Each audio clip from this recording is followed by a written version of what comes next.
I feel like this series is just going to devolve into that meme of like when your man comes back from hanging out with his friend for 4 hours, and like, what'd you guys do? It's like, we just named second baseman. And like, I feel like this is about to become the wrestling version of that because RushFour, baby. No. That's fine. Now my ideas are usually not the good ones anyway. Good morning, good afternoon, good evening, or good night, whatever time of day you are watching. This is the Big Girl Wrestling YouTube channel where we are pulling an audible and making another Mount RushFour because content is key, baby. If you're not doing it for the content, what are you doing it for? Exactly. First things first, I am the one and only Alex Braddock. Joining me as always. Just a camera guy, Dylan Gilbert. Just a camera guy indeed. And at the end of the day, we sat there and watched our last Mount RushFour that we put out. And we kind of realized that how spontaneous that episode was. Yeah. So we're making yet another spontaneous episode. We just came up with the topic not even 5 minutes ago. Haven't even thought about our list, but the best lists are made in the moment. Think long, think wrong. So we are going to pull this category, and I think if this works, this might just be the way these go. Because I find oftentimes when I make lists, I can pile them together really quickly, and then I spend 2 hours scouring over it and changing. Like, let's say hell with it. We're going 4, 3, 2, 1. New Japan talent. Cool. Any New Japan wrestler. Any New Japan of all time. This is not the best. This is your favorite. Your favorite, not the best. Okay. I think we need to put the criteria that we put on our NXT episode. One tag team. One tag team? Okay. I wouldn't say female. Yes, we have New Japan Strong Women's Champions and all of that. Now we have the IWGP, but there's not too many that have. The pool has been fairly limited because they're just starting to do that. So I'd say 3 singles competitors. One tag team. One tag team. Yep. I'll go ahead and start it off because I have one in mind. We're going to go with a current one, and I'm going to take yours because I know he's on your list. None other than Shingo Takagi.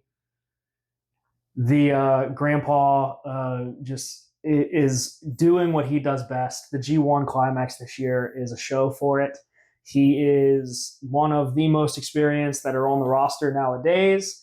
I think he can put on a show at any point in any capacity that he goes out on. So Shingo. If we're for my number 4, if we're keeping with basically the same criteria as yours, I'm gonna go the other murder grandpa, Minoru Suzuki. I mean, the man literally mastered Pancrase to the degree that they had to keep changing the rules around him. Yeah. You're not going to find many more legitimate wrestlers than that man. And in his older age, like he's leaned more into the chops and the strikes and everything. But even still, at like in his 50s, he puts on bangers. Yeah, and they're fun, man. Like they are what they are, and he has got the style he's got. But like when that hand comes down, that right hand of God hits you, it's over with. Murder grandpa. Minoru Suzuki, one of my favorites. Minoru Suzuki. Matches. For me, I'm going to point none other to because I'm a mark. Shingo Takagi versus Will Ospreay, because why wouldn't you? They've put on classics and Super Juniors and G1s and the like. Suzuki? Man, I'm going to say there's so many of them, but the one that just like holds such a place for me is the one we saw live. And it's a match that I was like, this is a dream match. And then when I saw it got announced, I was excited. I was like, cool, what pay-per-view is it? It's like, oh, it's the Dynamite we're going to in a few days. So if you can find it, I'm sure it'll be on Max in the next year or so. But Minoru Suzuki, Samoa Joe was the main event of the first Dynamite in New Orleans. And it really was like at this point in his career, him and Joe beat the holy hell out of each other. They did. For about 10, 12 minutes. To the point that they did it outside and then the count started to trickle down to 9 or 8 or 9. They said, no, we're going to go back in the ring and do this some more. Suzuki stops the ref and looks at Joe and goes, wait, in the ring we fight. And both guys roll in and go back to just bam, bam, bam, bam. Too good. Too good. Dylan, hit us on number 2 because we'll snake it. We'll snake it. All right, so this I'm going to go from kind of older generation to newer generation. Since you took Shingo, I'm taking one that I'm positive is on your list, and if he's not, your list is wrong. Yota Tsuji is going to be one of the next great stars in New Japan. Gene Blast! The worst nickname in wrestling for one of my favorite wrestlers going right now. It's too good. The dude is a monster, and he's got speed, he's got the quickness, he's got the agility. And then you watch when he lays in strikes on people, man. It's nasty, and he's really just hitting his stride. Absolutely. We're gonna see a wild career out of that guy. I mean, I know as of this video, he is the global champion. I believe is the global champion. Former Intercontinental, former US, former all the other stuff. Global champion. I remember when he debuted in the G1 that they did in 2020 because they only had a certain number of talent that they had to bring in young lions. They had to bring in super juniors.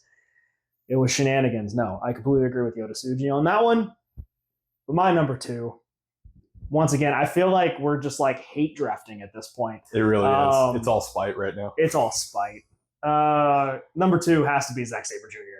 So it's funny you should say that because the match I was going to say for Yota Tsuji was the G1 final. I can agree with that. That was against going to Zack be my Sabre match. Jr.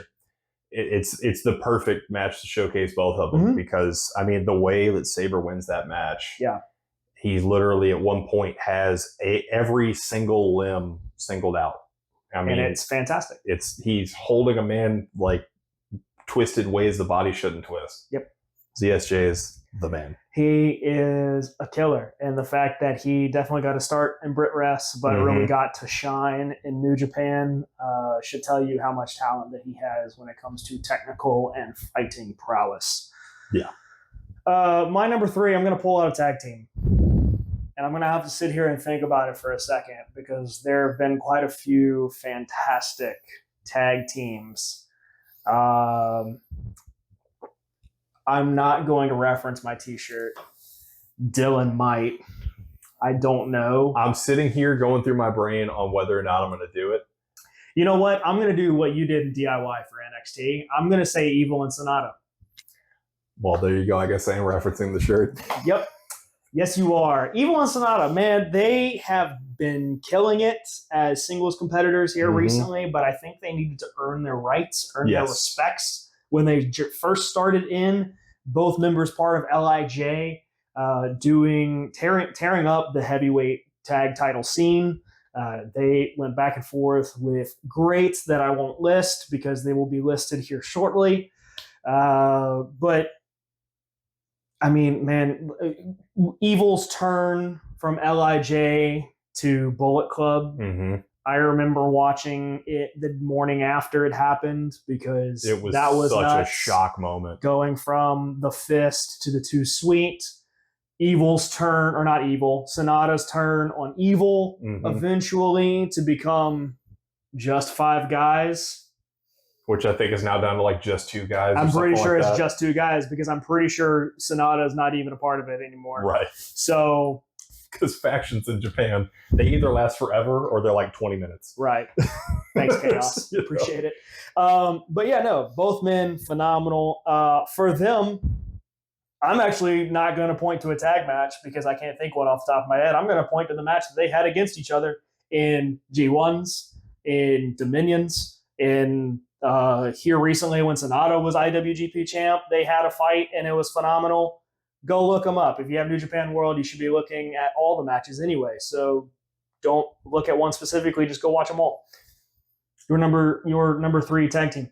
So I was back and forth between Evil and Sonata, the Gorillas of Destiny, and the one that will be my pick is the Young Bucks. Yeah, as it should be.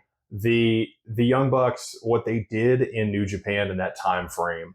I mean, if you watch like for a match, look at literally anything they did in the Dome. If they were in the Tokyo Dome, they brought it on such a level. And what I loved, especially like that run, is they've never quite captured it since. But like when they were really, like right now they're doing the millionaire heel thing, like, oh, we've got all this money, whatever. But when they were really just like F it, throwing suckets and middle fingers and like flying, that was some of the most fun wrestling to watch at the time. And like once you pair that with the stuff they did with Kenny, like, untouchable. So absolutely. I mean, anything the Bucks did in the Dome or in World Tag League, is just like pencil it in for 4.5. Yep. 6.5 in the dome. But 6.5. We might be pushing 7. We don't know yet. No, absolutely. No, Young Bucks, I mean, they made the T-shirt killing the business for a reason. They were the top thing that didn't want to go anywhere until All Elite Wrestling came around when they can control it. I'm not smart. I'm going to add a criteria to this list. okay. So that way I can list off all the honorable mentions now. Okada, Naito, Will Ospreay, tag teams, Girl of Destiny, you have Yo and Show, whatever you want to say. But my new criteria, because we just listed off 2 heavyweight people and a tag team, I think we need to list off a junior heavyweight. Oh man, you just dumped it. I know. Right I completely, once again, spontaneity. We think it's going to be entertaining. You tell us if you're entertained by it or not. Boy. I know. I'm gonna have it sit there for a second. I'm actually probably gonna do. No, I'm actually not gonna do. I was gonna do a cool little motion blur, but my editor can't get paid enough for that. So I'm just gonna go straight into it. Hiromu Tanahashi. Takahashi. Dang it! See, Japanese names. I'm not racist. I swear. That'll probably get cut. Racist Alex Braddock. No. Takahashi, dude. Time bomb. Come on. Yeah, I mean, he's one of my favorites. Some of the stuff he's done, going from Space Cat to Dead Space Cat, back to Alive Space Cat, to No More Cat, to I'm a Time Bomb, to I literally broke my neck and I don't know if I'm coming back, to hey, I'm back, everybody. And meanwhile, putting out 5-star matches the whole time. Yeah. So since we slapped this new criteria on it, and I'm going to keep with the your guy and my guy had a match. I want to say Ospreay's junior heavyweight run I would put up there with some of the greatest in wrestling before he bulked up, when he was, because it really does feel like 2 different human beings. Yeah. Because I mean, he hasn't hit the Robinson special in 4 or 5 years at this point. Yeah, it's been bring it back, Will. I miss it. Please. But Will Ospreay, Hiromu Takahashi. Name redacted, and was it not Kenta. Kushida? Yes, Kushida.